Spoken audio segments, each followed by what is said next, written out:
Is Joker a profound film? Or is it dangerous? What if I told you it's neither? Everybody's seen Joker and talking about it, but I really want to focus on the merits and criticism of the film itself. So let's dive in specifically to what I admired about the film, what didn't work for me, and whether or not I think you should see it or skip it. So let's dive right in. First of all, it's an origin story about the man that becomes Joker, and it's set in a 1980s Gotham that's really gritty and kind of calls back to the 70s cinema of Martin Scorsese. So what works with this film? First and foremost, it is anchored by a transcendent performance by Joaquin Phoenix. He really immerses himself into the performance. Reportedly, he lost over 50 pounds to play Arthur. And in a lot of ways, he fully commits to the pain, the loneliness, the isolation of the character. And I think that really, first and foremost, is at the core of this film and why people are going to be enticed to see it. But I also really want to give a shout out to the film's composer, and I'm not going to butcher her name, but here it is. And she is quickly becoming one of my favorite composers. In addition to her work here in Joker, she's also done music for Arrival, Sicario, The Revenant, and even HBO's recent Chernobyl. And she really just has a way with cello and a lot of foreboding music, and it's very suspenseful and tense to where even in this film, which is essentially a drama, she's able to create a lot of tension and fear within the soundscape of the movie. To me, in a lot of ways, that's what works with this film. So let me tell you what didn't work for this film. First and foremost, I don't think this film is very profound, and I've read a lot of think pieces about people injecting what they believe this film is saying. I don't think the film is really saying anything. I think the greatest parallel I can make to Todd Phillips' Joker is Billy Joel's song, "We Didn't Start the Fire." If you're familiar with that song, what it does is it just name checks all of these celebrities and famous events, but it says nothing about them. It really does just to draw attention to this greater theme of we didn't start the fire.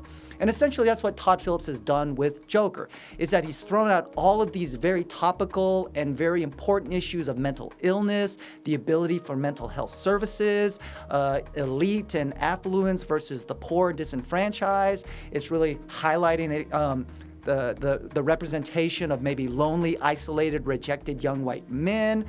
But it says nothing about them. It gives no particular point of view. It doesn't dig deep into it. It's just sort of like these sort of flags that draws the narrative and says this is why Joker became Joker, even though it really doesn't show why. I think the film really lacks any type of greater message or point of view. It's very ambiguous, and I'm going to talk in another episode about how that kind of leads to people interpreting it the way that they do.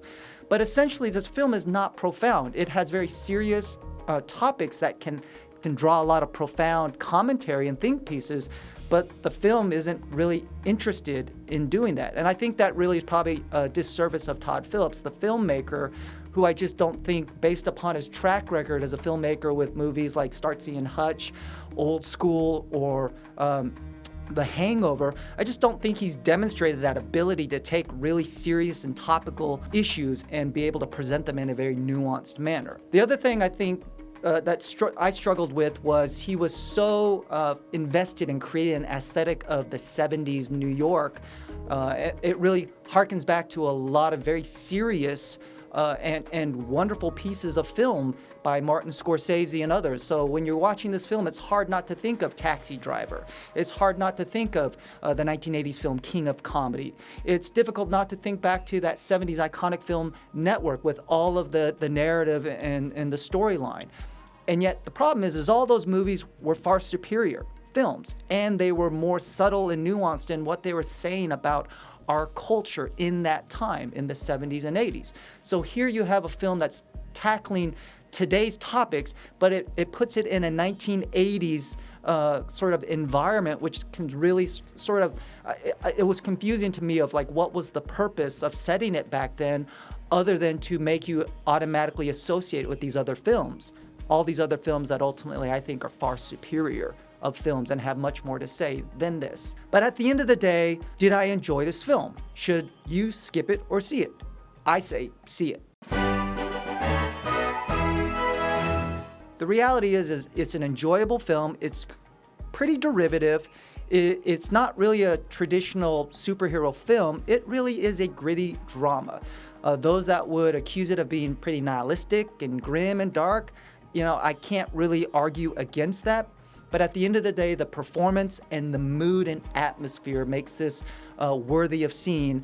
And then more than anything, I want people to be able to generate their own thoughtful critique and response to the film versus kind of go with all these think pieces and really buy into sort of like the bandwagon effect that we see on social media of people that are vehemently sort of like critiquing and lambasting the film, or those that are championing it without ever having seen it. So I really want you to see this film for yourself and judge it on its merits and how you perceive them. So be sure to leave me your comments and thoughts about the film. Did you enjoy Joker? Do you think it's actually more profound and insightful than I'm giving it credit for?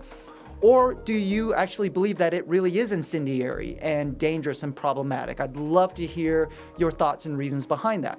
But also be on the lookout for a full Psych Cinema episode where I'm going to dive deep into the psychology, not so much of the film, but the hysteria around the film. Until then, thanks for watching, and I'll see you at the movies.